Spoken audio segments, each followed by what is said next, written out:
Pronto. Vamos começar então, né, pessoal? Bom, como eu falei, meu nome é Dionísio Monteiro Marques Júnior, eu sou instrutor de operação de equipamentos de médio, pequeno e grande porte. Meu e-mail é dio.instrutor@hotmail.com. O número do meu WhatsApp é esse que está aí, que vocês já têm no contato, né? Nós vamos observar aqui, no início aqui do nosso treinamento, nós vamos ver aqui os objetivos, né? A legislação, o histórico, conceitos de guindaste, composição de guindalto, partes de guindalto, características, capacidades gerais do equipamento, tabelas de capacidades, cabos de aço, conceitos de cabos de escolhas ideal, cabo de aço e especificações, ok?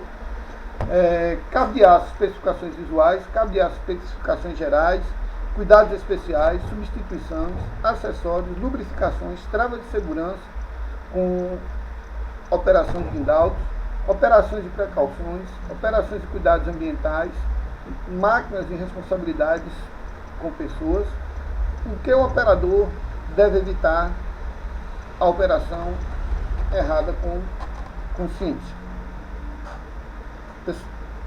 Pessoal, estão todos me ouvindo?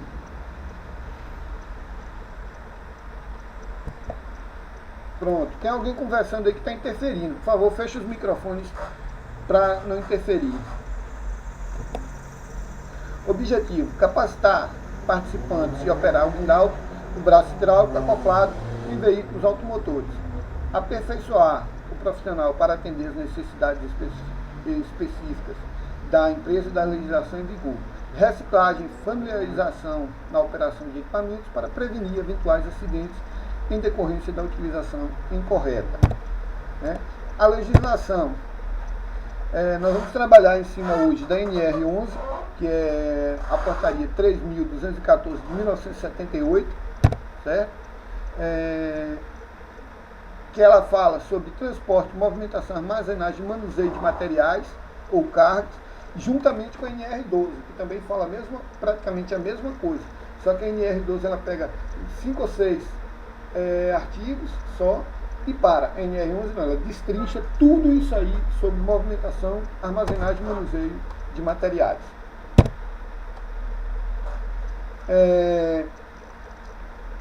11.1 normas. Podem ver que eu vou saltar algumas que eu fiz de uma forma resumida para poder nós atingirmos o nosso objetivo aqui, né?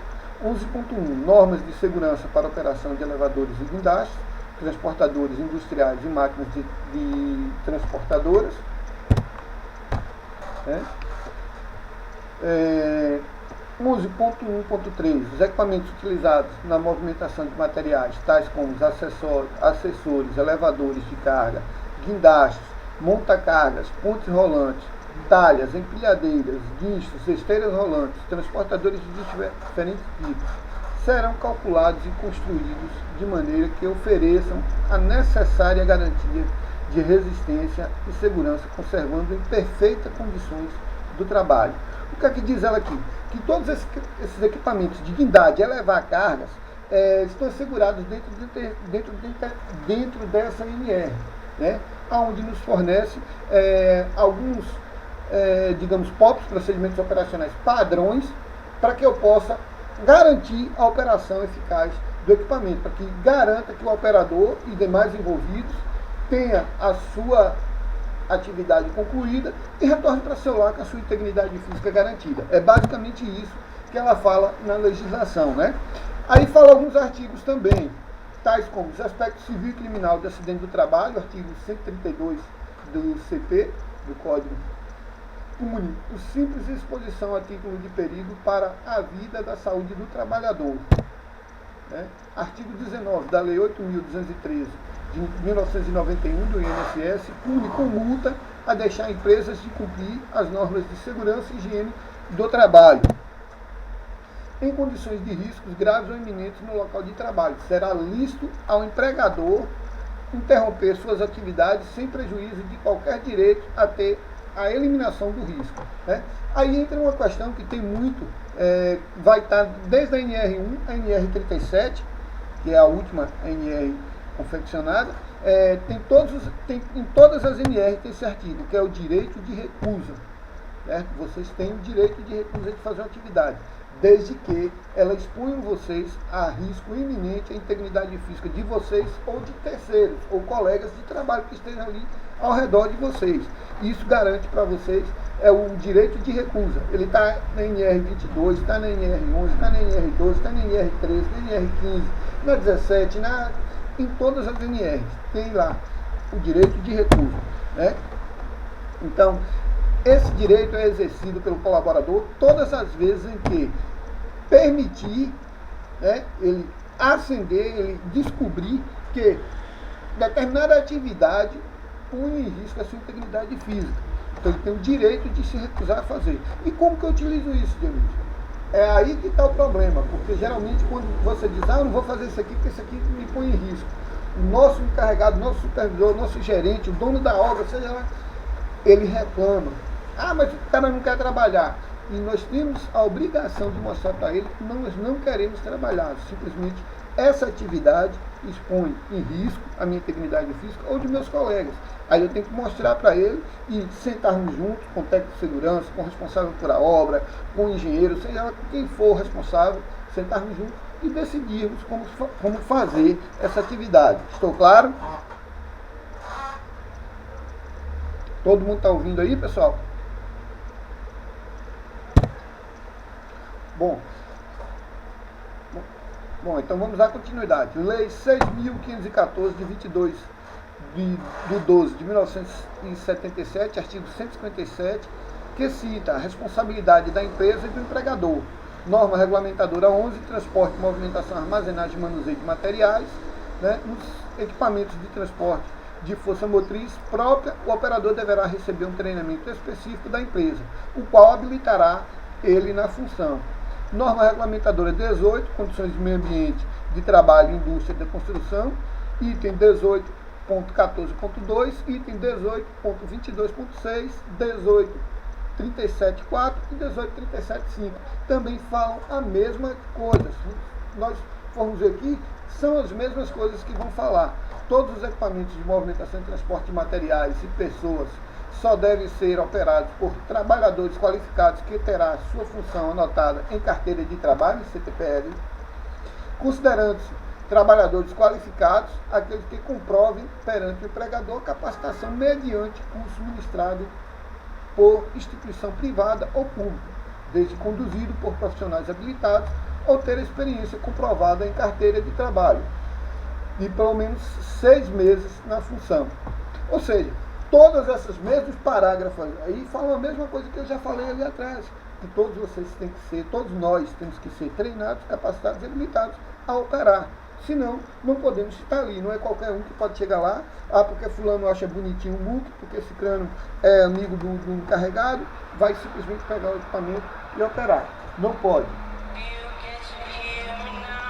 Não pode. Nesse momento, nós temos que ter a consciência de falar para o colega, infelizmente, cara, não dá, certo? Você não é habilitado, procura se profissionalizar, se habilitar, e só então, junto com o consentimento da empresa, que aí envolve segurança do trabalho, envolve RH, todos esses, para poder participar. Deixa eu só ver aqui, que acho que o Gustavo está tentando entrar no grupo, só um minuto. Está tentando entrar na reunião.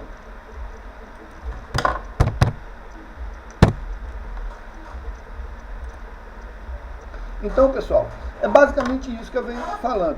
Antes que vocês sejam capacitados via treinamento, certificados, e a empresa forneça no crachá autorização para a operação, pessoal, não brinque não passem equipamento para o cara, porque o cara está com vocês, é ajudante prático, porque já está há um bom tempo, ele é parceirão, não passem para ele não, porque o que é que pode acontecer? Em caso de acidente, vocês serão responsabilizados, pois vocês são os responsáveis por os equipamentos, ok? Dúvida com relação a isso, pessoal? Nenhuma, né? Então, pronto. Na operação de máquinas e equipamentos com tecnologias diferentes de que o operador estava habituado a usar, deve ser feito um novo treinamento, de modo a qualificá-lo à utilização do mesmo. 1837.4 são considerados trabalhadores habilitados aqueles que comprovem perante o empregador capacitação mediante curso especializado ministrado por centros de treinamento e reconhecidos por sistema oficial de ensino, como no caso de vocês aqui, que vocês estão fazendo pelo CETEC, né? Centro de Treinamento, e nós estamos capacitando, habilitando e reformulando a qualificação profissional de vocês, onde nós vamos tirar dúvidas desse período que nós vamos passar junto lá.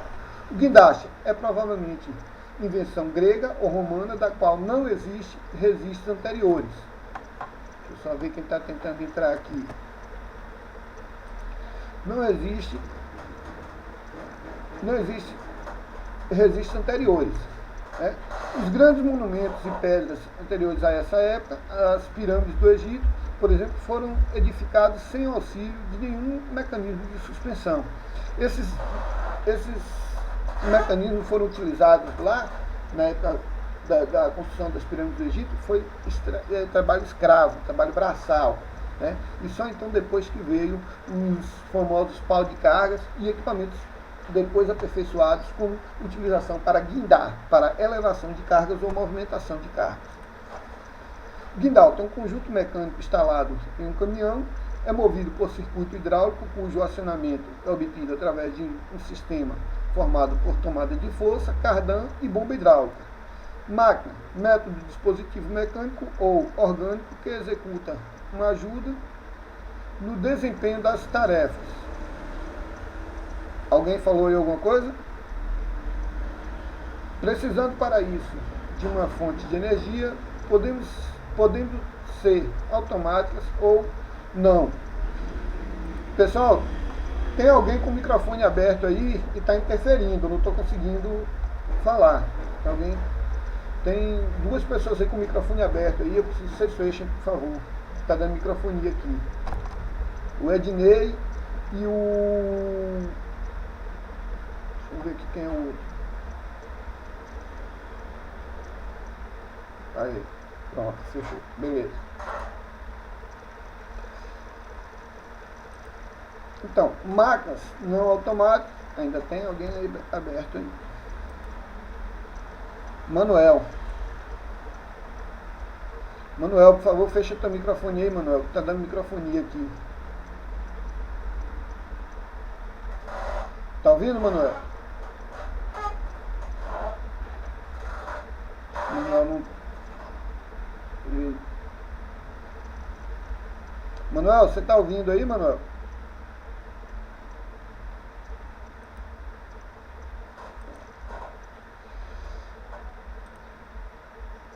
Bom, máquinas automáticas são aquelas que precisam da energia permanente do operador para executar o trabalho. Um bom exemplo é uma furadeira manual, que o operador tem que girar continuadamente uma manivela para que ela execute o trabalho. Esta é uma máquina manual ou não automática. Máquinas automáticas são aquelas onde a energia provém de uma fonte externa, como energias elétricas, térmicas, que podem ser divididas em programáticas ou não programáticas. Né? E o que são as programáticas e não programáticas? As programáticas são máquinas que elas podem ser ajustadas via softwares ou até mesmo ajustes manuais, e esses ajustes eles cabem dentro de uma configuração de equipamento onde ele vai ficar ali permanente. Todas as vezes que eu for utilizar aquele equipamento, ele vai estar com aquela configuração que eu fiz. E não programáticas, são todas as máquinas manuais utilizadas manualmente, né?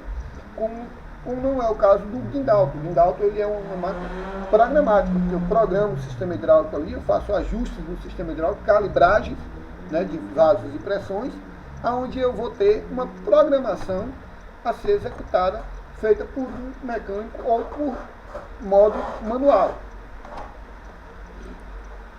Engrenagens, elemento mecânico composto de rodas dentadas que se ligam em um eixo rotativo, ou qual imprimem um movimento. A alavanca de guindaste de contrapeso contém um eixo horizontal. A alavanca é um objeto rígido que é usado como um ponto apropriado de fulcro para multiplicar a força mecânica que pode ser aplicada a outro objetivo. O que é fulcro? Fulcro é abrir, é passagem, né? Onde vai ter uma passagem de óleo ali. Polia, roda lisa ou sucada, em sua periferia fixa no eixo rotatório e acionada por uma correia, corda ou corrente metálica. Conceitos: componentes de máquina simples. Cunha, ferramenta de metal ou madeira dura em forma de prisma agudo ou um dos lados que se interesse na vértice de um corte para melhor fender algum material, como madeira, pedra, bem como para calçar, nivelar e ajustar uma peça. Mola, objetivo elástico flexível usado para armazenar a energia mecânica. Eixo, em volta do qual se realiza um movimento de um corpo no qual tem em cada ponto a mesma velocidade angular. Correias, cintas de material flexível, normalmente feita de camadas de lonas vulcanizadas, que servem para transmitir a força do movimento de uma polia ou outra correia. Corrente é constituída por elos metálicos que se acoplam a uma engrenagem, como é o caso da corrente de bicicleta, de motos e etc. Chavetas é uma peça de um mecanismo que serve de trava para outras peças. Também podem ser chamadas de cunha ou cavilhas. Pessoal, por que eu estou pedindo, que eu estou passando isso para vocês? Porque eu preciso que vocês tenham a consciência do que é, porque depois nós vamos explicar para vocês a utilização de cada um, ok? Só um minuto aqui que... Manuel, o microfone está aberto. Está dando microfonia, Manuel. Se o microfone está aberto, fecha ele, por gentileza. Está dando microfonia. Obrigado. Não, ainda está falando. Ainda está dando aí. Existem tipos de diferentes guindastes para atender necessidades variadas, desde guindastes de cargas acoplados a caminhões, onde o braço articulado ajuda na carga e descarga, movimentação do caminhão, até guindastes flutuantes que trabalham como manuseio de cargas em navios, construções de pontes e ou em embarcações de resgate. Fixos são fixados na terra e chamados de guindastes de torre, sobre trilhos utilizados por portos na década de 30. Até hoje utiliza-se também guindastes sobre trilhos, nos portos são muito utilizados, né? Vocês já devem ter visto muito aí também ponte rolante, né? Guindaste de torre ou grua, também são equipamentos que também nós vamos ver, que nós vamos falar também, né? Os tipos de guindastes. Os guindastes fixos que oferecem a melhor combinação de altura e capacidade são usados frequentemente na construção de edifícios altos e em usinas de álcool, para descarregamento de cana-de-açúcar. Essa é uma região onde utiliza bastante guindaste, nessa região onde tem bastante usina de açúcar. Eles utilizam os muques de segundo em segundo, né, a todo momento. Eu conheci empresas ali em Alagoas ali, que tinha 4 ou 5 muques e não dava conta do serviço de cana. Composição de guindaste. Básica geral em um caminhão muque é coluna giratória, comandos hidráulicos, estabilizadores e patolas, braços e lanças articulados, né? Onde nós vamos ver cada um desses lá, nós vamos fazer o checklist do equipamento lá também. Divisão por partes, guindaste, parte hidráulica, né? Reservatório de óleo, filtro, bomba hidráulica, mangueira, tubos, cilindro hidráulico, comandos de alavancas e válvulas de alívio. Reservatório de óleo, cabe colocar um óleo hidráulico, não é isso? Filtro de óleo, para filtrar o óleo. Bomba hidráulica serve para expurgar o óleo. Ela vai enviar o óleo pelo circuito. As mangueiras é o canal de transporte desse óleo.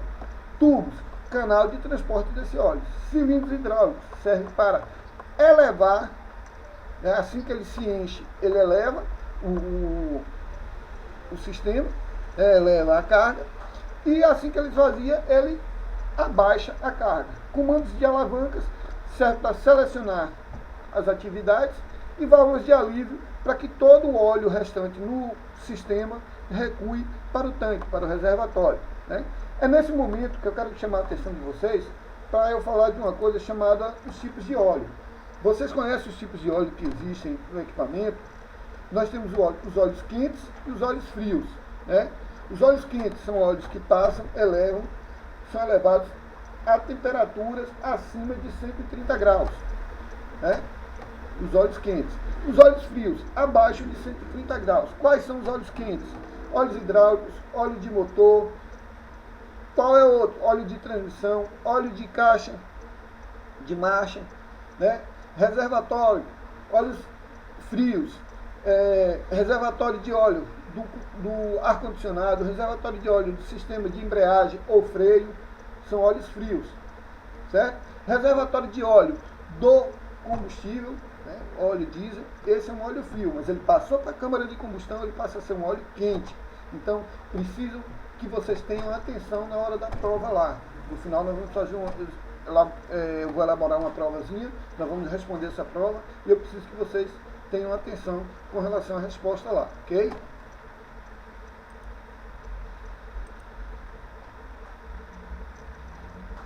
Divisão por partes do guindaste. Parte mecânica, quadro de fixação, sistema de giro, coluna giratória, braço e lanças articulados e tomada de força. Quadro de fixação é onde vai estar lá as alavancas e comandos dos movimentos hidráulicos. Sistema de giro. A bomba de giro recebe o comando do quadro de fixação e aí faz a abertura de passagem de óleo para que seja feito o giro do equipamento. Coluna giratória é onde recebe todo o fluxo de óleo que vem do sistema de giro, cai na bomba e é feito o sistema de giro através da coluna. Braço e lanças articulados, né, onde faz o zoom do equipamento. Tomada de força é onde faz a intermediação do veículo, do equipamento, o caminhão, com o sistema hidráulico da bomba hidráulica para que faça a transposição de caminhão para equipamento de guindaste. Divisão por partes do guindaste. Para melhor desempenho, o MUC tem alguns acessórios opcionais, dependendo do modelo considerado. Caçambas isoladas, no caso de vocês, se vocês já trabalharam ou vão trabalhar com cesto aéreo, né? Caçamba tem que ser isolada. Né? As lanças suplementares metálicas podem ser hidráulicas e telescópios. Saca-postes, vocês trabalham também com saca-postes. E perfuratrizes, eu creio que vocês devem trabalhar também com perfuratrizes, ok? Então, são as composições do guindaste. Características construtivas. Bomba hidráulica, função, operar o sistema hidráulico de equipamento acionado pelo motor do veículo. Filtro, protege o sistema hidráulico de bombas cilíndricas, válvulas, circuitos, retentores, impurezas e captadas pelo óleo hidráulico. Reservatório de óleo, função, abastecer e resfriar o óleo de todo o sistema hidráulico do equipamento. Comandos do equipamento, sua finalidade é direcionar o óleo para movimentar os cilindros hidráulicos. Características construtivas.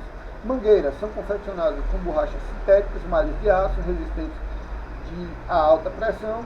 Sua finalidade, conduzir o óleo hidráulico para os diversos componentes. O MUC guindaste. Cilindro, sua finalidade é transformar a energia hidráulica em energia mecânica. Basicamente, são os seguintes cilindros: sistemas de giro, movimentação de braço, movimentação de lança telescópica e acionamento da lança ou das sapatas. Orímetro, sua função é registrar o tempo de operação do sistema hidráulico, principalmente para controle de horas de trabalho do equipamento. Tomada de força, dispositivo acoplado ao câmbio do veículo que tem como finalidade acionar, através do eixo cardan, a bomba hidráulica. Eixo do cardan, sua função transmitir o movimento rotativo da tomada de força para a bomba hidráulica. Características construtivas ainda. Sistemas de giro composto de eixo através do cilindro provoca movimentação de giro que é transmitido para o conjunto braço-lança, proporcionando um ângulo de 180 a 360 graus alguns modelos. Sistemas de elevação composto de braços e lanças, sua finalidade é deslocar cargas através de movimentação de conjuntos de braços e lanças.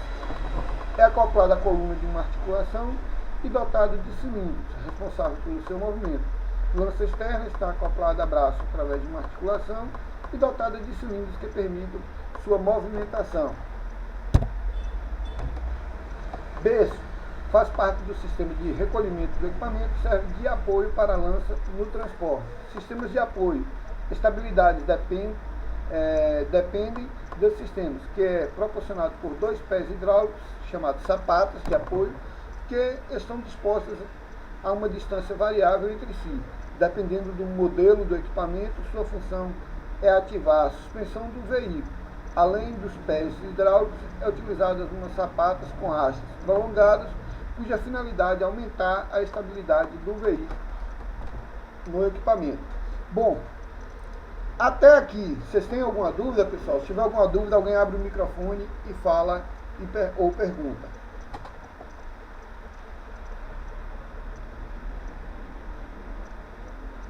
Não, então posso continuar, né? Ok. Bom, as sapatas.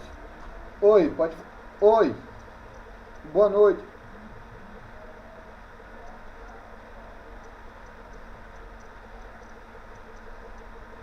Não está compartilhando, não? Eu pensei que estava. Deixa eu providenciar aqui. Está.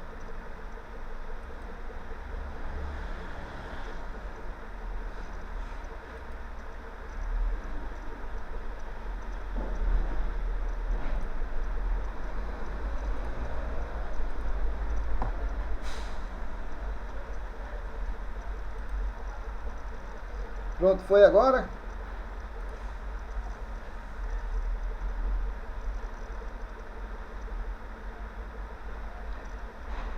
Pronto, estão vendo a mesma tela agora? Do PowerPoint? Pronto, pronto. Desculpem, eu achei que estivesse. Bom, nós paramos aqui, aumentar a estabilidade do veículo. Bom, pessoal, essas sapatas, ancoragem do equipamento é um dos grandes pontos que nós devemos bater bastante. Por quê? É onde está a estabilidade do içamento, onde vocês vão executar com a devida segurança o içamento da carga, né? Alguns macetes de patolamento, nós vamos ver lá no dia a dia. Quais são eles? Ao estabilizar o equipamento, eu tenho que garantir que o equipamento está alinhado, ele está no nível, está nivelado. Eu tenho que garantir que o equipamento, aonde eu estabilizei o equipamento, o solo esteja firme. Eu não posso estabilizar esse equipamento próximos a taludes, leiras ou cortes de valas, muito próximo, porque o terreno pode ceder e o equipamento vinha tombar, né? E eu tenho que observar também, no momento que eu faço essa estabilização desse equipamento, eu tenho que observar também a capacidade de içamento de carga. Se a carga que eu vou içar está compatível com a capacidade do equipamento, porque senão eu vou estar proporcionando pode falar.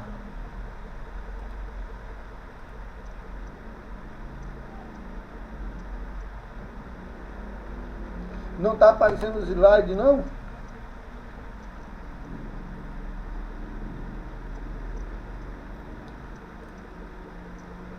O pessoal disse que estava vendo, eu achei que estivesse vendo os slides.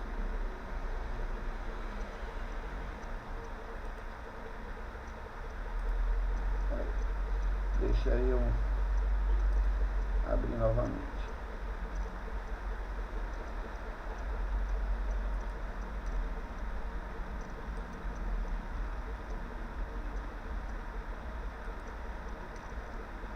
Aí, abriu agora para vocês?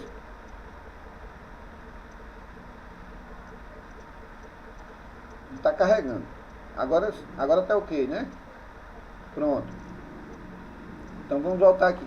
Então, quando eu for fazer uma estabilização do equipamento, eu tenho que saber antes de iniciar o protocolo, eu tenho que saber se o equipamento é compatível com a carga a ser elevada, né, lógico, e o tamanho do tipo de patola que eu tenho, o tanto que eu vou precisar de abrir essa patola, né, para eu poder saber se o solo ali é compatível com o tipo de sapata que eu tenho para estabilizar as patolas.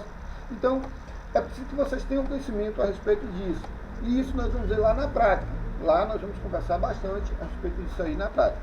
Ok? Vamos dar continuidade aqui. Plataformas móveis. É um dispositivo mecânico manual instalado no caminhão do lado dos comandos, cuja finalidade é servir de apoio ao operador. Acessório, lanças metálicas suplementar, sua finalidade é permitir um alcance maior do radiação em até 3 metros, porém há uma consequente redução da capacidade de carga, sempre utilizando quando o serviço a ser realizado requer um aumento no alcance de vertical ou horizontal, né? Ou seja, todas as vezes que eu abrir as lanças, né, eu vou perder capacidade. Todas as vezes que eu afastar a carga do equipamento, eu vou perder capacidade de içamento. Por quê?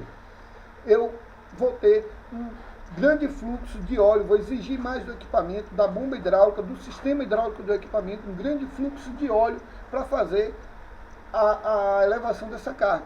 E aí eu vou perder capacidade, porque a bomba vai pesar e vai parar de jogar com mais força, com mais frequência. Isso.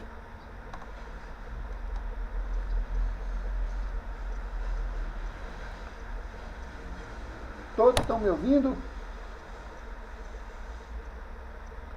Todos estão ouvindo aí ou tem alguém que não está ouvindo?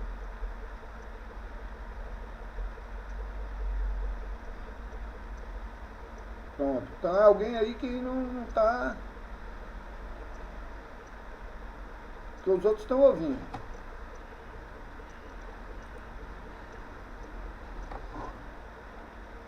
Guincho composto de um motor hidráulico de velocidade variável e duplo sentido de rotação. Sua finalidade é diminuir o esforço nos cilindros do braço e da lança durante a elevação de carga. Características do guindaste.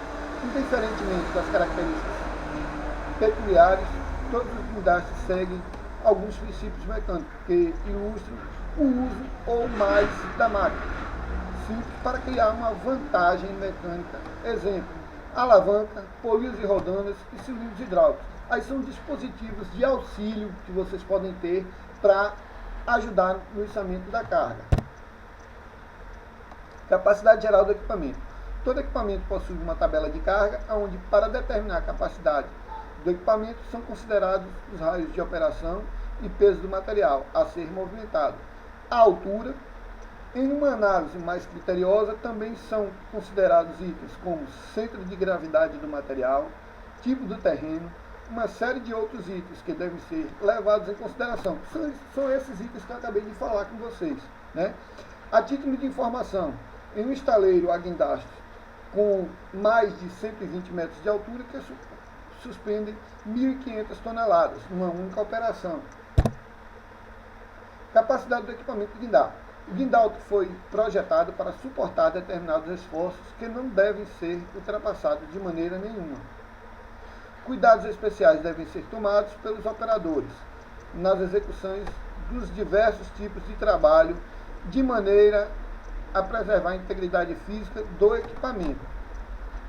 Alguém abriu o microfone aí.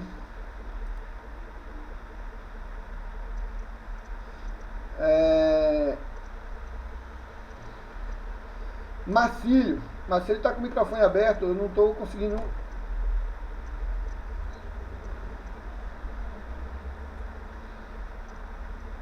Marcélio, você está com o microfone aberto, Marcélio.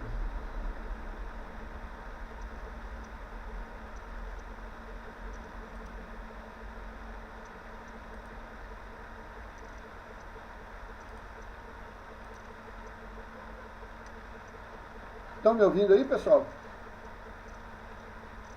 Vocês estão ouvindo?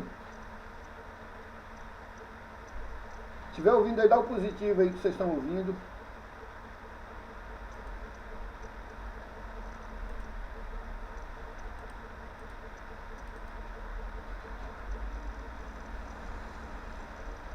Vocês estão me ouvindo, pessoal?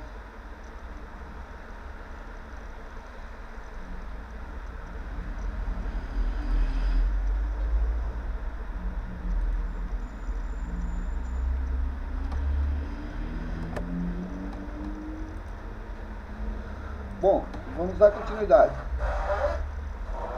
Capacidade do equipamento, tabela de metros, quilogramas. 6 metros, 835 quilos. Aí varia de equipamento, vai variar do equipamento que eu tenho. Aqui é só uma alusão para que vocês tenham mais ou menos a base de que o quanto a gente perde por lança aberta.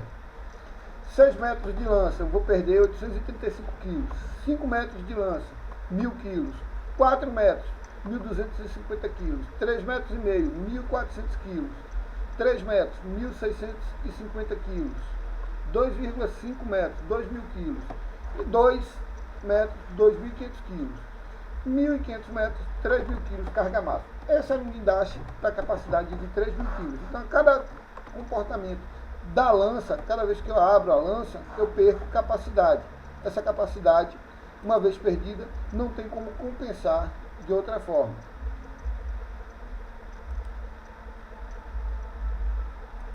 Vocês estão ouvindo?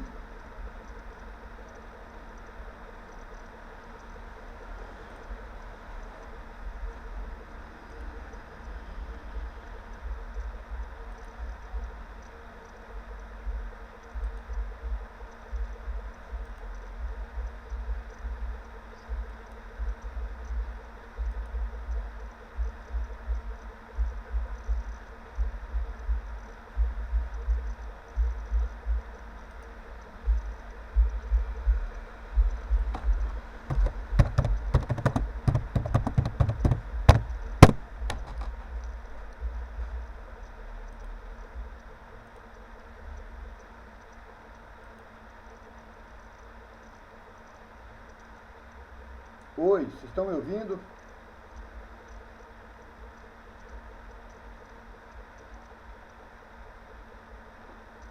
Os demais aí estão ouvindo? Se tiver, sinaliza com positivo aí, com ok. Vamos continuar.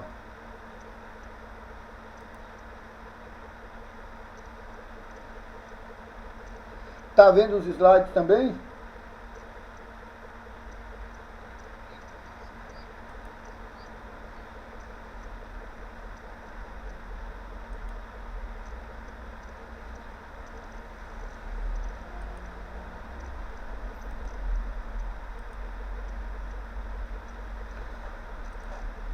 Bom, cabo de aço, segurança na utilização. Cabo de aço é um conjunto de arames torcidos e estirados. Função: içar, sustentar, fixar ou tracionar cargas, né? Algumas empresas aboliram a utilização de cabo de aço. Algumas empresas, elas tendem a continuar utilizando o cabo de aço. Por que isso? O que é que acontece? Vai muito do tipo de carga. Hoje eu tenho pinças apropriadas para içamento de postes, tenho pinça apropriada para içamento de manilhas, tenho pinças apropriadas para içamento de tubulações, tenho pinças apropriadas para todos os tipos. Mas o que é que a lei abrange? O que é que fala a lei? No artigo 320 da ANR 11, lá, ela fala o seguinte, que içamento, transporte, manuseio de carga com cabo de aço está permanentemente proibido. Ponto. Fica a critério da empresa ajustar e adequar até uma data execuível, né? O que é que a lei fala lá? Que as empresas têm um prazo, esse prazo foi determinado, essa lei ela foi baixada ano passado, né? E esse prazo foi determinado para que as empresas se adequassem de 5 anos. Então nós vamos ter até 2024, por aí, para nos adequar com o içamento de cabo de aço. Ele está sendo banido, içamento de cabo de aço no mercado. Está chegando aí as pinças, está chegando cintas e etc. E os cabos estão sendo banidos de içamento de carga. Partes de cabo de aço, pernas e arame central. Resumindo, todo o conjunto de cabo inteiriço que é responsável pela sustentação de carga durante o içamento. Devido os cabos de aço estarem sob constantes processos de deteriorização, os operadores deverão observar se os cabos não possuem rompimento de fios, redução de diâmetro, oxidação, desgastes, corrosão, fadiga, dobras ou nós, ferrugens, quaisquer anormalidades que comprometam a resistência do cabo durante a sua operação deverá ser comunicada ao técnico de segurança do trabalho da empresa ou ao responsável por a atividade. Deverá ser informado com relação ao cabo de aço. Pessoal, estão todos me ouvindo aí?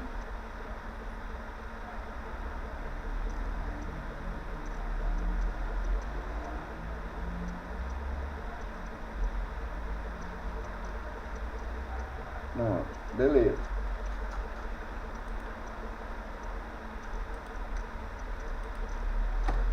Cabo de aço, especificações. Aplicação correta do grampos e clipes, de laços e slinks. Né? O que são os slinks? São esses grampos aqui, esses nós feitos aqui, e as fixações dele. Né? Tem uma aplicação, tem uma tabela aqui, que essa tabela é para vir especificada também nos cabos, porém logo é perdido. Eu vou disponibilizar essa tabela depois para vocês no grupo, ok? Não deverão ser utilizados cabos de aço que não atenderem a essas especificações, que são dessa tabela aqui, ok? Dessa tabelinha aqui, onde fala o sistema certo, né? O slim, ele tem que ser feito com 3 clips e a ponta aqui ela tem que sobrar pelo menos 15 centímetros da ponta, né? De uma forma errada, o slim é colocado os 3 clipes, mas a ponta está muito próxima de uma extremidade final, né? Da extremidade final do cabo. E os clipes também eles devem ser colocados também da mesma direção. Todos podem olhar aqui que todos estão com os parafusos e as fixações para baixo. Os slips devem ter feito todos com a mesma fixação. Olha outra forma errada aqui também. Além da extremidade final do cabo, está muito próximo aqui, né? O slip pega muito perto do final. Eles estão colocada de forma errônea. Né? Tem slip para cima, slip para baixo. Então esses slips aqui eles têm que ser colocados todos na mesma direção para que façam de uma força contínua a extremidade. Inspeção visual, como medir o diâmetro do cabo de aço. Né? O diâmetro do cabo de aço deve ser medido sempre com paquímetro, né? E não deve exercer força no cabo, e sim o paquímetro só encostado. Hoje, com a facilidade do paquímetro digital, está muito mais fácil fazer essa aferição. Cabo de aço, inspeção geral. Arames rompidos, arames gastos por abrasão, deformação de mau uso, amassamentos, gaiolas de passarinho, alma soltada e dobra ou nó. Créditos para descarte. Qualquer irregularidade acima mencionada, dá-se autonomia para o operador realizar o descarte do cabo de aço danificado. Bom, o que são os arames rompidos? Né? São a trama do cabo de aço rompida. Quando essa trama se rompe, ela deve ser trocada. Arames gastos por abrasão. Quando você tem uma certa ficção ali, o cabo vai desgastando por abrasão, quando ele está roçando em algum outro material, em alguma outra extremidade, ele vai desgastando por abrasão. Deformação de mau uso. Né? É a utilização errada, de forma errônea, dos operadores. Amassamentos. Quando você coloca pesos ou deixa o cabo solto em cima da carroceria do equipamento e vai só armazenando material em cima. Aí acaba amassando esse cabo. Gaiola de passarinho. É quando o amassamento é profundo e abre a trama do cabo. Ele forma uma espécie de tela. Ali é chamado de gaiola de passarinho. Alma solta. Quando o cabo desfia. Quando ele solta, né, ele se solta, ele começa a desfiar. Então ele começa a desfazer a trama. Ali é chamado alma solta.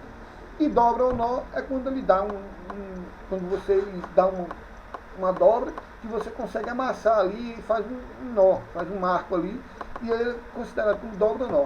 Esses são créditos para descarte possível do cabo de aço. Todas as vezes que acontecer isso, esse cabo de aço ele tem que ser descartado. Ele deve ser descartado, deve ser trocado. Né? Existe até algumas empresas que reparam esses cabos. Certo? Todas as empresas que trabalham ainda com cabos sabem disso. Tem umas empresas apropriadas para fazer o reparo, alguns reparos de cabo de aço. Não são todos desses itens aí listados que são reparáveis, não. Alguns conseguem ser reparados. Arames rompidos, arames gastos por abrasão, corrosão, desequilíbrio do cabo de aço, maus tratos em nós e amassamentos. São também créditos dados para descarte de um cabo de aço. Cabo de aço substituição. Quando algum arame romper, aparecer corrosão, os arames externos desgastarem, aparecerem sinais de danos por alta temperatura no cabo, quando notar dobras ou amassamentos no cabo. Importante para a conservação, para um bom rendimento dos cabos de aço, a colocação correta dos grampos. Cabo de aço, formas de lubrificação. Como devo lubrificar um cabo de aço? Sempre com pincel, né? Sempre lubrificar com pincel. Se for utilizar de estopa, utilizar sempre a estopa afixada, estopa ou trapo afixado a um objeto, quer seja de madeira ou quer seja de metal. Nunca passar a lubrificação direto com as mãos ou utilizar apenas luvas, né? Só simplesmente a luva não garante também 100% de segurança a lubrificação dos cabos de aço. Gotejamento ou pulverização são os mais indicados, ou pincel. Sempre que utilizar lubrificação via manual, pincel, ou se for utilizar estopa, com um objeto ou de madeira ou de metal. E se for lubrificação mecânica, gotejamento ou pulverização. Jamais improvise algo para segurar fios partidos. Troque os cabos imediatamente. Cabos de aço, ganchos, travas de segurança. Peça forjada em formato de anzol, cuja finalidade é garantir a máxima conexão com a carga.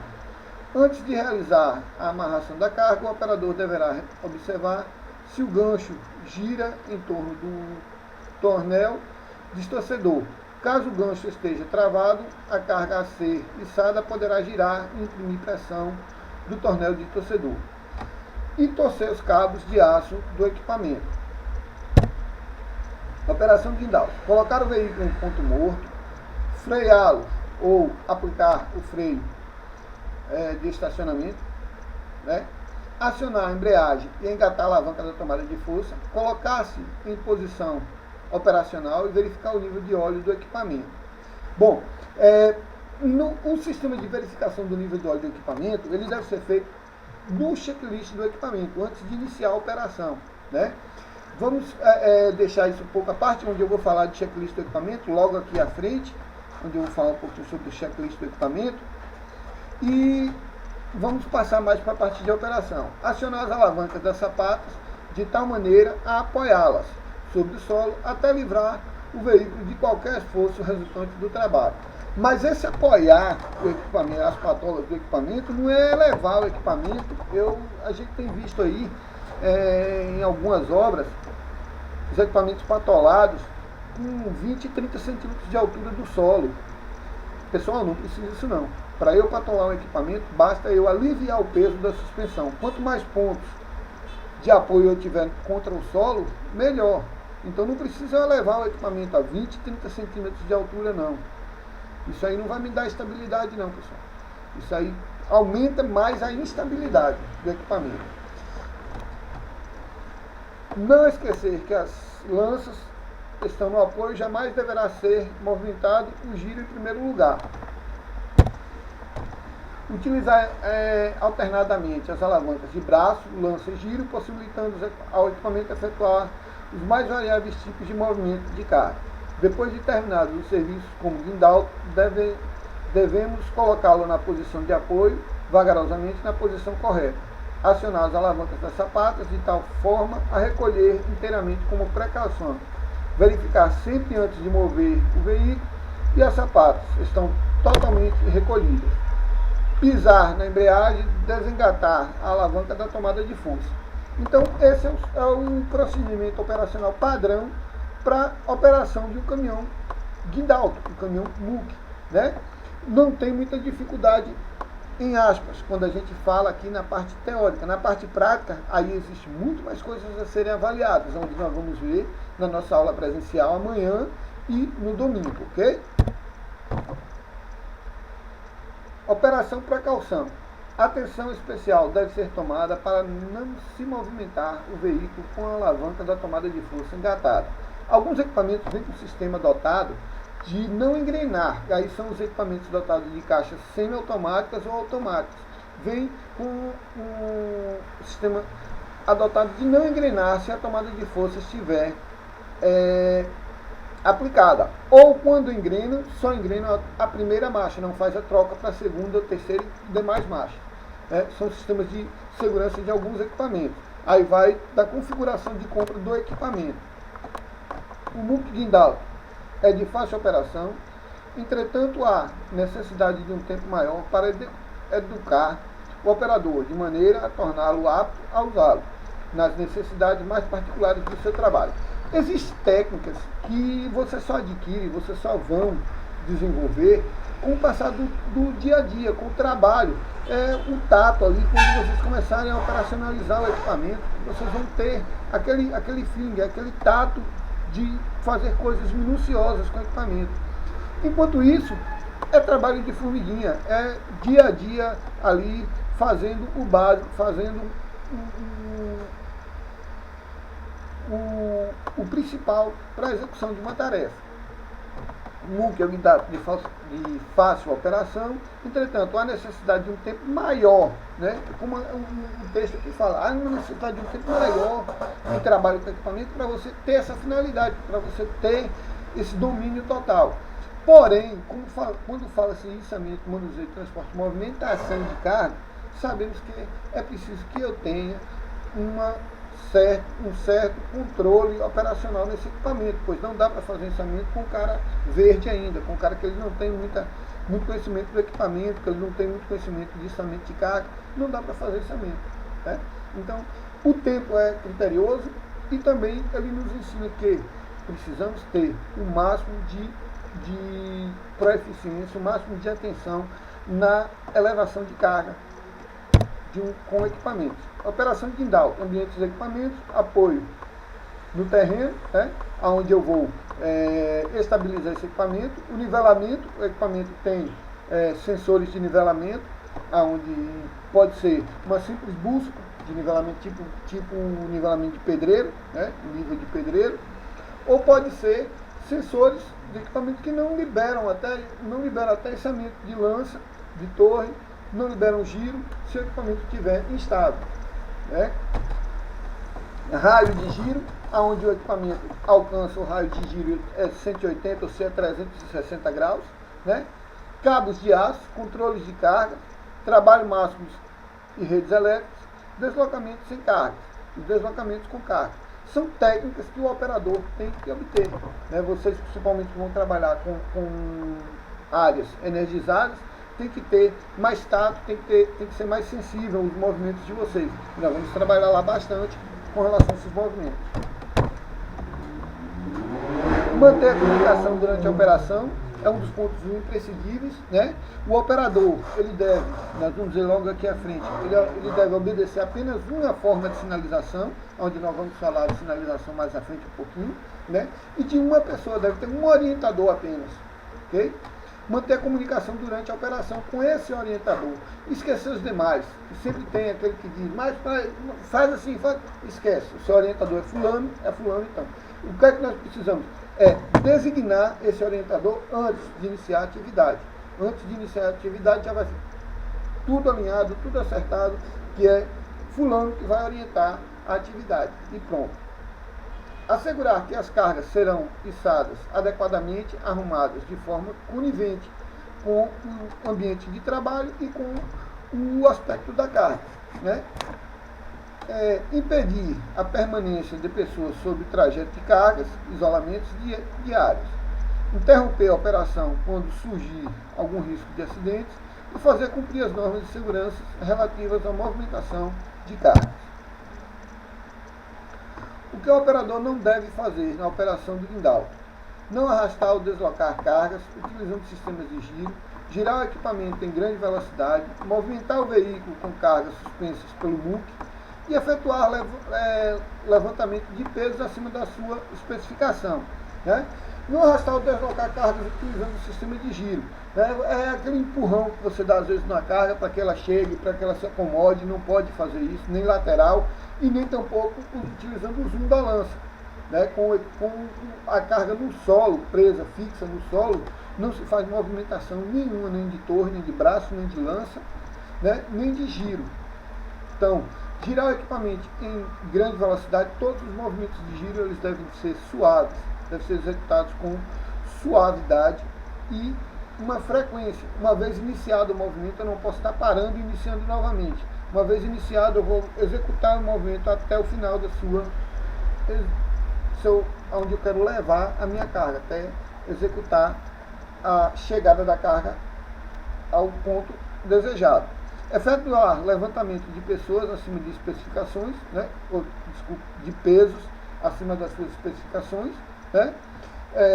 então eu não posso ir meu equipamento para 13.000 quilos, eu não vou içar 15, eu não vou içar 14, que é 1.000 quilos só, eu não vou içar 13.800, eu não vou içar 13.500, que é só 500 quilos, porque eu vou estar excedendo a capacidade de carga do meu equipamento. Existe uma máxima que algumas pessoas dizem muito, quem trabalha com manutenção, principalmente de guindaste, de MUC, fala: Dionísio, mas todo equipamento ele vem dotado de uma margem de segurança de 10% para mais ou 10% para menos. No caso de MUCs e guindastes, não utilizamos essa margem. O que está especificado pelo fabricante é o que vale e ponto. Beleza? Girar o equipamento em grande velocidade, já acabei de falar, movimentação de veículos de carga e efetuar levantamento de peso acima das especificações. Beleza, acabei de falar. Operação de guindalto, consequências de operação errada. Danos gerais do sistema de giro do MUC, guindalto com reflexo ou chassis de veículos de torção de coluna.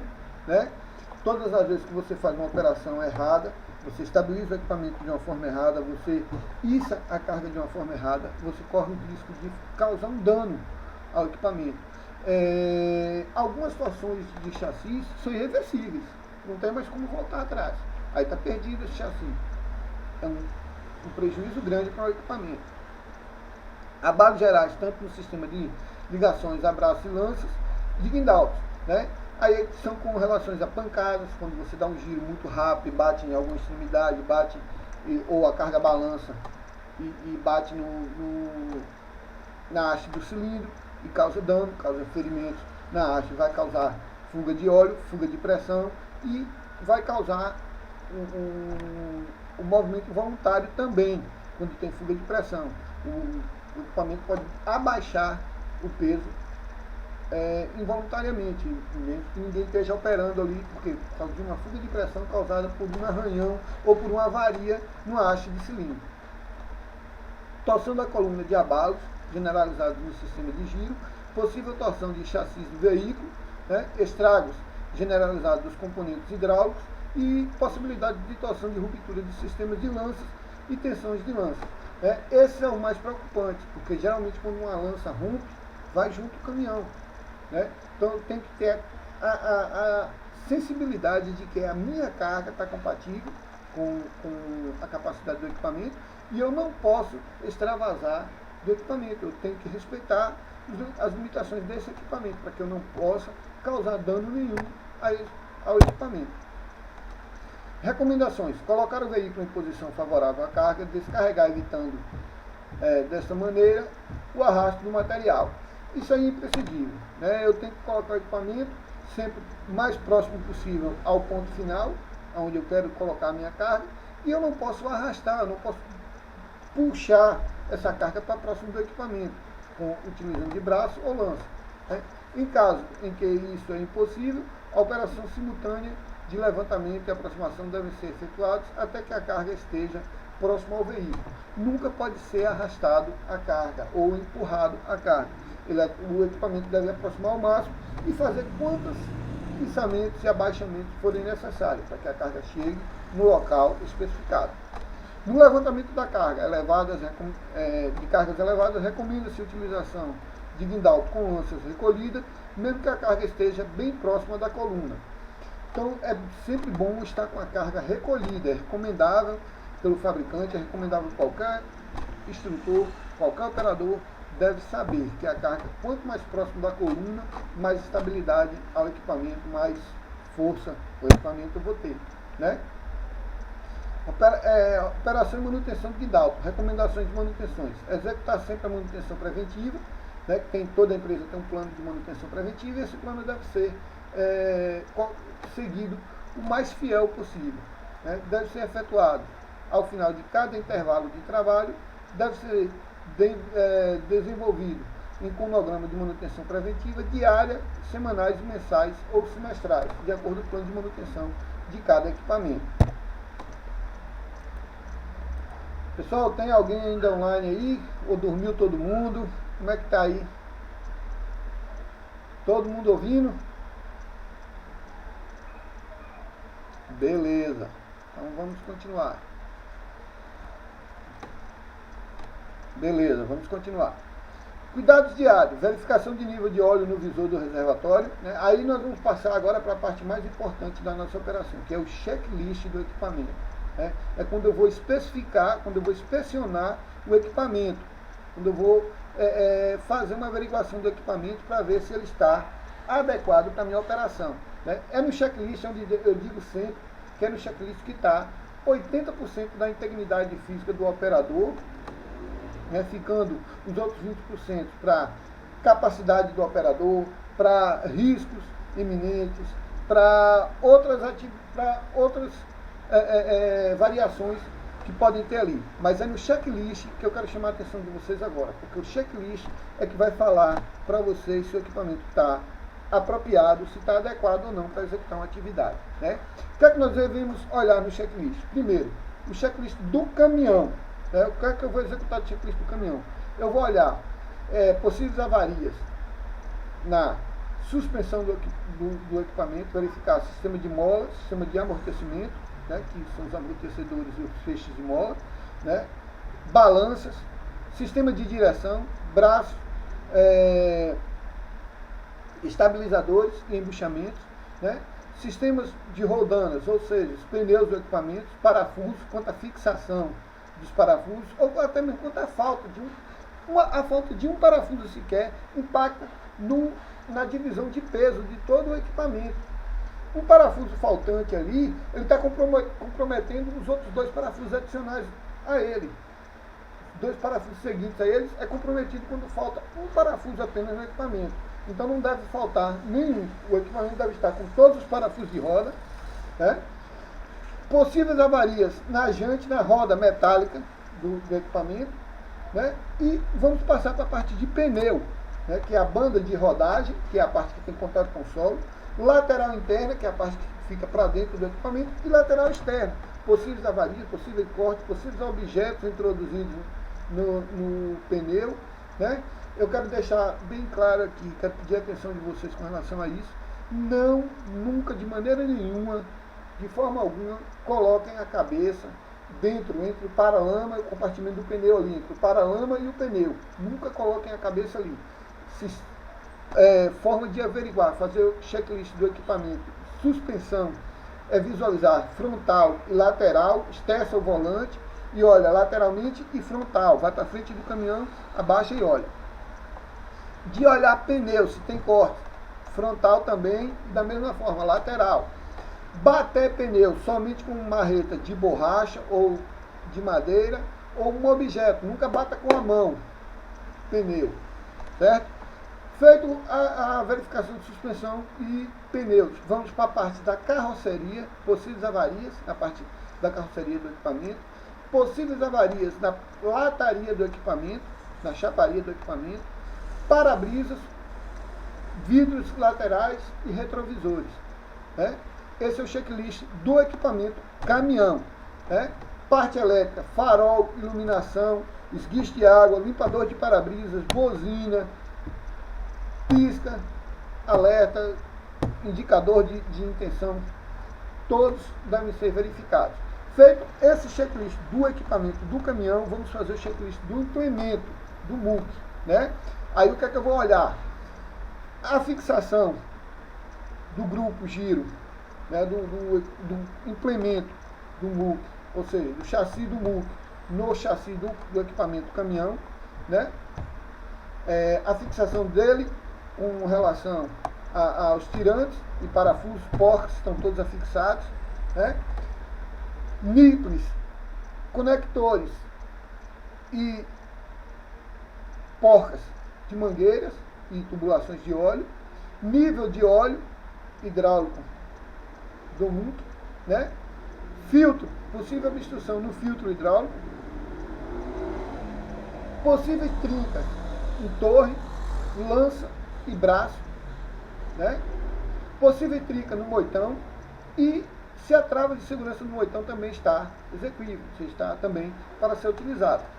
Isso nós fazemos essa inspeção em 5 a 10 minutos. Lembrando que nós temos no equipamento óleos frios, lembra que eu falei lá na frente que temos óleos frios e óleos quentes. Os óleos frios são os óleos que são abaixo de 130 graus, mas podem causar queimaduras também. E os óleos quentes são acima de 130 graus, que causam queimaduras também, né? Verificar as condições de conservação das mangueiras e terminais de sistemas hidráulicos, verificação geral de todas as partes mecânicas que compõem o guindalto, né? Lembrando que essa especificação, esse checklist, é obrigatório que eu faça o movimento antes. Muita gente gosta de alongar o equipamento, esticar o equipamento. É um checklist de movimentação. Eu vou movimentar o equipamento, eu vou abrir lança, fechar lança, eu vou patolar o equipamento, abrir torre, fechar torre, vou fazer todos os movimentos que o MUC me permite que faça na área de checklist ali, e vou executar todos esses equipamentos e verificar se há vazamentos ou possível vazão de pressão. Feito esse checklist, aí eu posso atestar que o equipamento está execuível, está liberado para uma operação com ele. Operações de manutenções, recomendações, cuidados semanais, limpeza geral de todo o equipamento, deve-se semanalmente lavar o equipamento e lubrificar. Isso vai de acordo com o plano de manutenção da empresa, mas independente disso, o operador tem a obrigação de cobrar da empresa limpeza do equipamento, a lavagem e a lubrificação. A limpeza interna dentro da cabine é responsabilidade do operador. Alguns equipamentos eles são dotados de sistemas, hoje, cada vez mais embarcada a tecnologia nos equipamentos, alguns equipamentos são dotados de sistemas de componentes eletrônicos dentro da cabine ali, são cerca de 2.000 a 3.000 componentes eletrônicos dentro da cabine de um caminhão. E aí, quando o operador começa a deixar resto de lanche, começa a deixar garrafa de água aberta, começa a fumar, principalmente fumar dentro do equipamento, o que é que acontece? A fumaça ela entra pelo sistema ali e ela pode atingir alguns desses componentes, vindo a danificar esses equipamentos. Garrafa de água aberta, resto de lanche, o que é que vai fazer? A água vai evaporar, o resto de lanche ele vai entrar em decomposição, vai exaurir gases ali, compostos químicos, que vão danificar alguns componentes eletrônicos desses equipamentos. Tenho acompanhado já em algumas manutenções de equipamentos feitos pelas empresas onde eu trabalhei fora aí, equipamentos danificados porque tinha presença de nicotina nas placas, a placa estava toda fumaçada, quando mandava para teste, o cara atestava a presença de nicotina, gases, né, que danificaram as placas, os componentes eletrônicos ali. Aí quando você vai investigar resto de lanche dentro da cabine do equipamento, garrafa de água aberta vai evaporando ali aos pouquinhos ali, essa água, se ela evapora, ela tem que condensar em algum lugar, se ela condensar vai dar umidade e vai queimar a placa. Então são pequenas detalhes que fazem uma operação correta, que fazem o equipamento durar com relação a checklist de manutenção.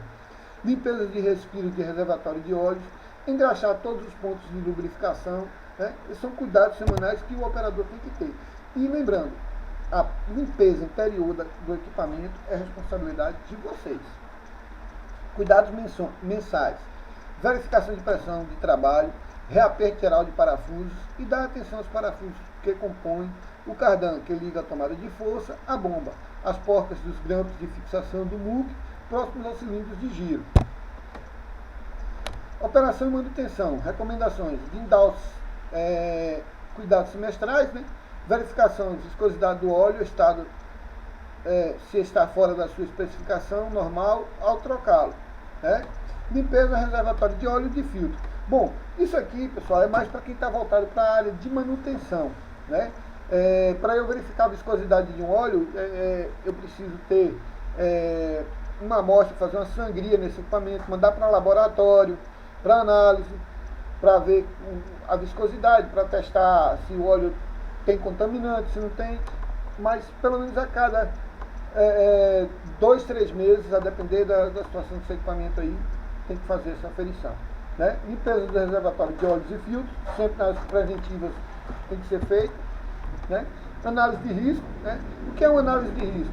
Eu analisar o risco da atividade que eu vou fazer.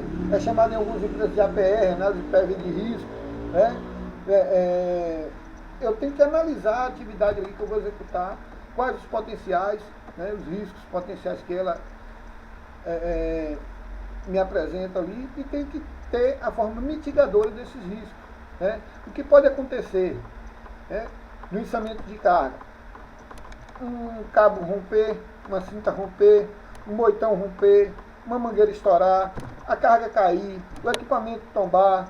Eu tenho que analisar todos esses potenciais que podem acontecer ali no içamento de carga, para eu mitigar, para eu resolver isso antes de fazer análise antes de fazer um içamento da carga. Prática fora do padrão. Né? Os operadores, nós como operadores de multa, temos que ter um padrão operacional meu e o da empresa. A empresa tem os POPs, que é padrões, procedimentos operacionais padrões, onde vocês devem ter sido treinados também por eles, né? E onde eu tenho que segui-los. Mas eu tenho que ter os meus padrões também operacionais. Eu não posso operacionalizar um equipamento hoje de uma forma, amanhã de outra, depois de amanhã de outra. Eu não vou ter padrão nunca, eu não vou ter uma operação garantida nunca. Porque quando eu imprimo um padrão operacional meu, além do que eu tenho que seguir da empresa, mas quando eu imprimo o meu padrão operacional, eu sei que ali, quando eu começar a iniciar uma operação, eu vou dizer, aqui tem um erro, aqui está errado esse tipo de operação, tem que voltar, tem que refazê-la. Né? Fatores pessoais influenciam bastante no dia a dia, né? Como é que você está em casa, como foi sua noite, dormiu bem. É tanto que a NR35 e alguns outros NRs falam muito sobre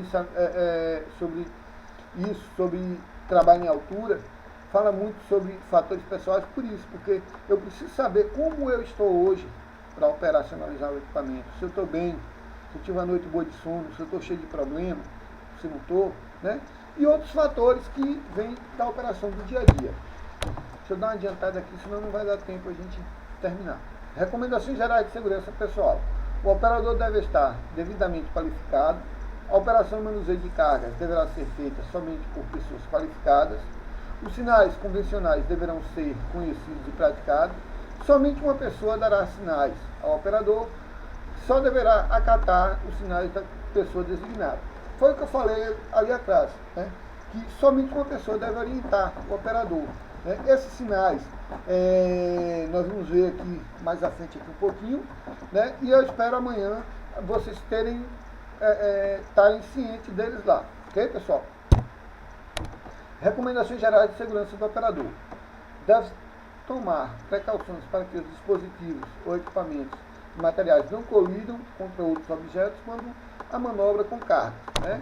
Ou seja, eu não posso deixar com a minha carga colida com o equipamento ou com outros objetos. Eu tenho que ter esse macete de manusear a carga sem que ela balance muito, sem que ela venha entrar em colisão com outros equipamentos ou com outros objetos.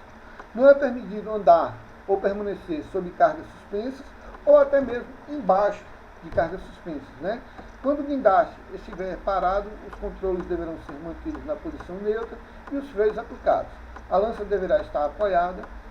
As ligas cardãs, roldanas ou cestas de transbordos, grampos, manilhas e outros acessórios para elevação de cargas deverão estar em perfeitas condições. É recomendado o uso de cabos guias para orientar a movimentação de carga. O cabo guia, ele deve ter pelo menos 10 a 15 metros de distância, pelo menos isso, de distância da carga a ser movimentada. Né? O operador não pode, e outra coisa, deve ser utilizado pelo menos 2 cabos guias, não um só. E o operador não pode ficar, nem o operador, nem os auxiliares ficar no raio de carga, no raio de ação da carga, ficar afastados do raio de ação da carga ou do equipamento. Se o equipamento vier a tombar, o operador auxiliar não pode estar no raio de ação ali. Não será permitido arrastar ou puxar a carga lateralmente. Recomendações gerais de segurança do equipamento: obedecer os limites de carga, inspecionar os equipamentos com frequência, atentar nas condições de funcionamento e ao redor do local de operação, possuir tabela de carga. O cabo de carga deverá ter 3 voltas passadas no tambor e prover proteção contra o sol para o operador. Os ganchos deverão ser equipados com travas de segurança. Bom, essas são as recomendações de operação. E as recomendações de manutenção são aquelas que eu falei logo anterior ali. Sempre que vocês fizerem o checklist e identificarem possíveis avarias, possíveis danos ao equipamento, esse equipamento deve ser recolhido para manutenção e deve ser feita a intervenção mecânica logo o mais rápido possível, para que o equipamento esteja à disposição para a operação. Né? Causas mais comuns dos acidentes: sapatas não estendidas, quando a sapata não é aberta toda ou quando ela não está suficientemente apoiada no chão. E o que pode ocasionar isso? Um solo desnivelado, né? Falta de um solo em desnível, né? Ocasiona sapatas não estendidas ou ocasiona um acidente. Né? Utilizar outra máquina para apoio de contrapeso, jamais façam isso. O equipamento, se ele não tem a capacidade de levar ele, não adianta você estolar o caminhão, acelerar ele para que você tenha mais força da bomba para você elevar ali, porque você vai estar correndo o risco de tombamento de carga. Né? Lança estendida sem que solte o cabo suficiente. Não, tenham bastante cuidado ao estender as lanças, se os cabos estão coniventes com o tanto que você quer estender. Abaixamento de lança, extensão da lança ou cargas em excesso, em desacordo com a tabela de cargas, pode haver perda de estabilidade. Redes elétricas, né, esse perigo constante que vocês enfrentam diariamente aí é o trabalho de vocês, né, então vocês têm que ter bastante cuidado com isso. No transporte, manuseio da carga, né, ao transportar a carga, as cargas devem estar fixadas corretamente. Carregamento e descarregamento, sempre isolar a área para fazer um carregamento e descarregamento. Transferência de carga, principalmente transferência de carga de equipamento para equipamento é muito perigoso, ou de equipamento para solo. Né? E amarração na carreta, na unidade de carga. Então eu tenho que fazer uma amarração correta para que o meu equipamento não me forneça o risco de causar um acidente.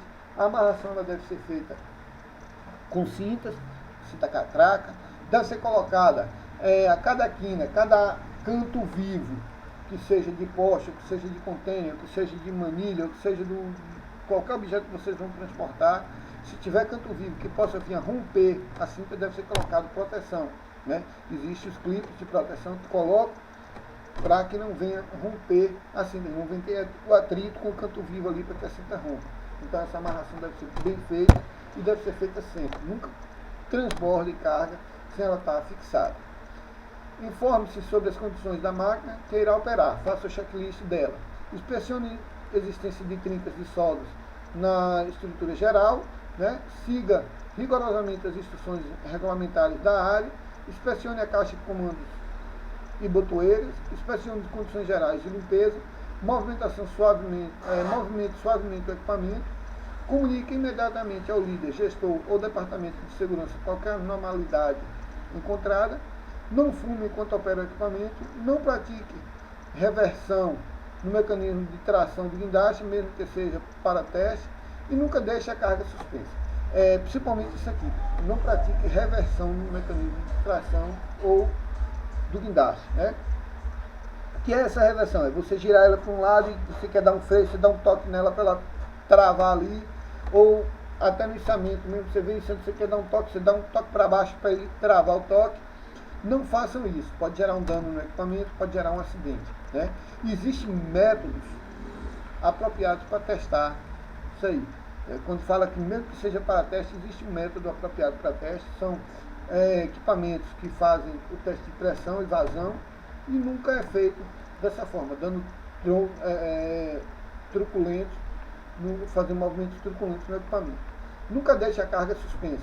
Sempre que for se afastar da carga, sempre que for se afastar do local, abaixe a carga, estabilize a carga no chão ou em cima do equipamento, mas nunca deixem a carga suspensa. E se tiver que ficar suspensa, não se afaste. Fiquem próximo ali, garantindo o isolamento da área. Regra de segurança. Evite paradas e saídas bruscas. Faça as revisões preventivas indicadas no equipamento. Utilize sempre os EPIs, equipamentos de proteções individuais, indicados para efetuar qualquer atividade. Observe sempre as normas de segurança para a sua proteção. Não pratique qualquer movimento comum. Se houver alguma pessoa na faixa operacional, pare o equipamento na hora. Não permita que outras pessoas não autorizadas parem o multi ou operem o multi. Verifique possíveis vazamentos de óleo. Só eleve a carga se realmente estiver totalmente segura. Não permita brincadeiras próximas às áreas de operações. Verifique a posição de cabos no tambor. Se a máquina não oferecer condições de trabalho, não opere. Comunique ao setor de manutenção e as demais responsáveis. Tipos de guindalto, Existem vários tipos de guindalto aí.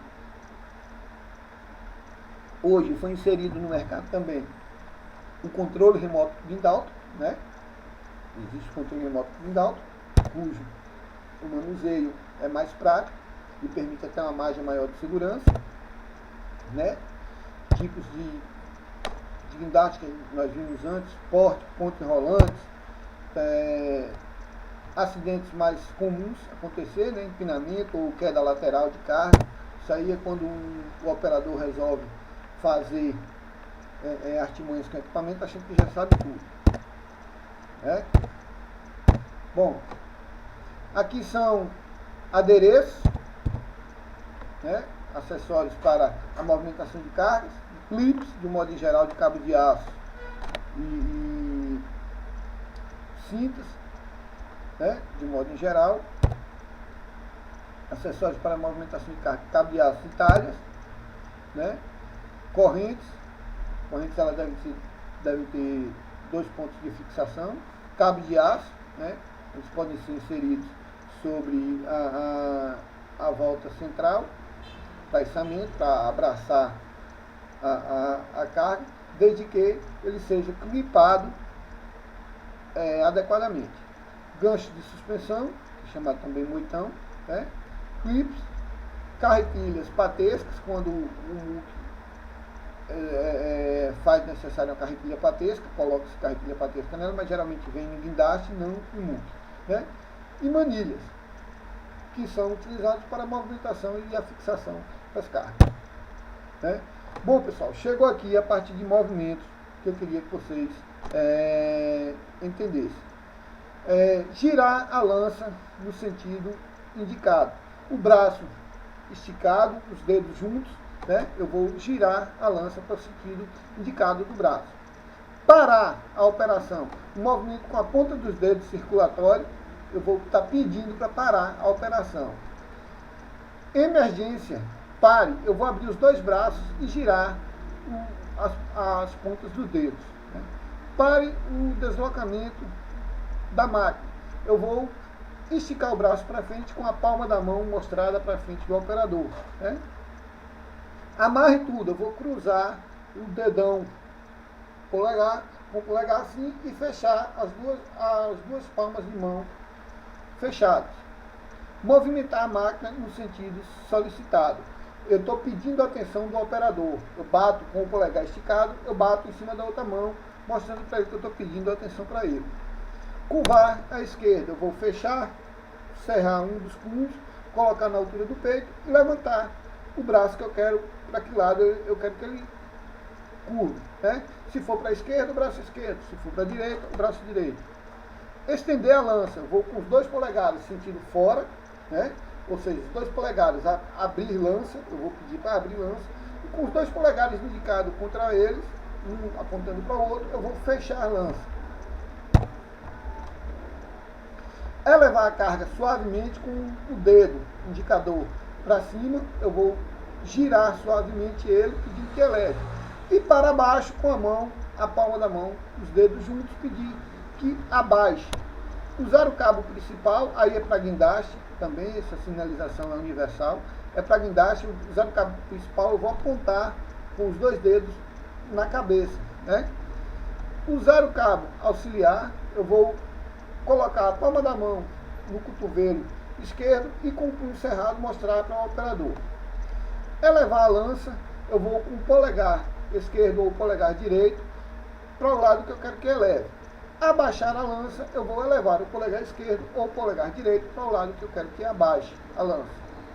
Fazer movimentos lentos, eu vou com o dedo com a palma da mão aberta e o dedo apontando para a palma da mão, um indicador, fazendo um movimento de giro suave.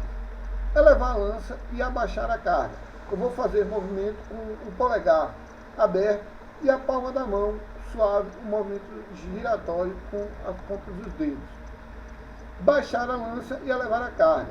Vou fazer movimentos suaves com o polegar para baixo e a ponta dos dedos fazendo movimentos circulatórios. Bom, plano de riga. Plano de riga, pessoal.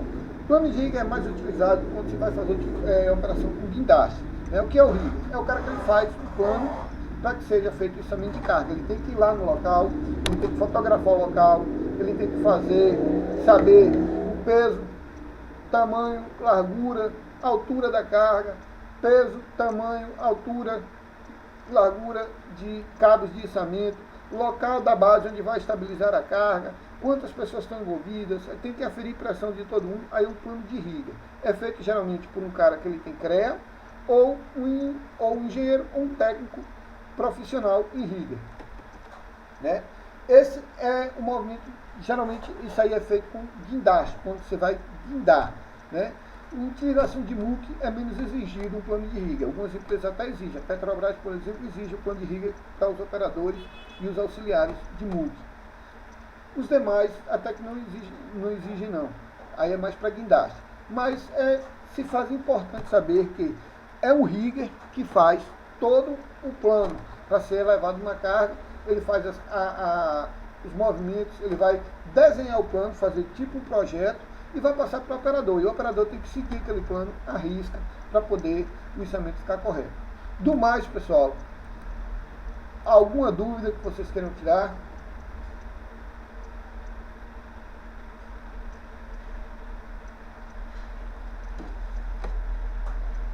Do mais, alguma dúvida que vocês queiram tirar? Oi, pode falar. Oi, pode.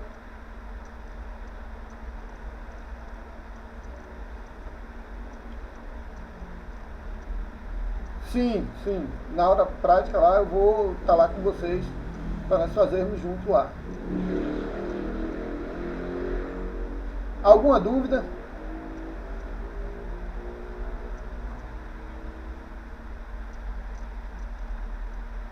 Bom, então se ninguém tem dúvida, amanhã a partir das 8 horas nós estamos lá, né? Estaremos lá para nos encontrarmos lá e darmos início à nossa aula prática. Ok, pessoal? Eu vou estar disponibilizando essa aula 8 da manhã. Eu vou estar disponibilizando essa aula no grupo, vou botar ela no grupo também neste instante, vou enviar ela para vocês, ok? Beleza, então até amanhã, fiquem com Deus. Boa noite. Boa noite. Boa noite.